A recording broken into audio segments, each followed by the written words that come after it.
Hello everyone. એક બેન એવું કહેતા હતા કે તમે બધાની સક્સેસ સ્ટોરી કેમ શેર કરો છો તમારા બિઝનેસની. તો એના માટે હું એ આન્સર આપીશ. કોઈ બીજાના માઇન્ડમાં એવો પ્રશ્ન થતો હોય તો કે જે લોકોના માઇન્ડમાં ડાઉટ્સ હોય કે અમે નહીં કરી શકીએ, તો અમે આ બિઝનેસમાં આગળ નહીં વધી શકીએ, તો સ્ટાર્ટ તો કરી નાખીએ પણ આગળ નહીં વધી શકીએ તો એમના ડાઉટ્સ ક્લિયર થઈ જાય. એટલા માટે કે આ બધા જ પીપલ છે, બધાએ સ્ટાર્ટ કર્યું, બધાને સક્સેસ મળી.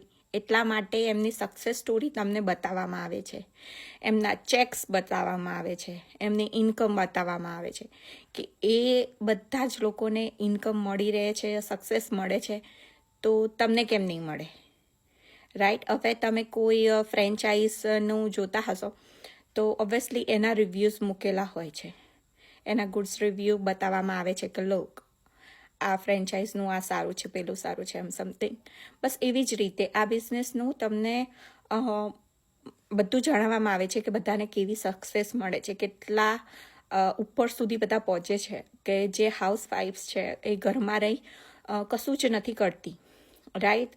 ખાલી ઘરનું કામ કરી અને આખો દિવસ કાઢતી હોય છે, તો એ ઘરમાં રહીને પણ એટલી આગળ સુધી પહોંચી શકે છે, એટલી ઇન્કમ જનરેટ કરી શકે છે. એ એમના માઇન્ડમાંથી ડાઉટ્સ પહેલાંથી જતો રહે, એ પહેલાંથી એ જ હાઈ જોવે કે હા મારે ત્યાં સુધી પહોંચવાનું છે. એટલા માટે પહેલાંથી જ એમને એ સક્સેસ બતાવવામાં આવે છે. એટલા માટે અમે એ બધાની સક્સેસ સ્ટોરી શેર કરીએ છીએ. That's it. તો તમે પણ તમારા માઇન્ડમાં એવો કોઈ ડાઉટ્સ હોય કે મારાથી નહીં થાય, સો એવું થિંક ના કરશો, કોન્ટેક્ટ કરો અને આગળ માહિતી લો બિઝનેસની. I will help you. Bye for now.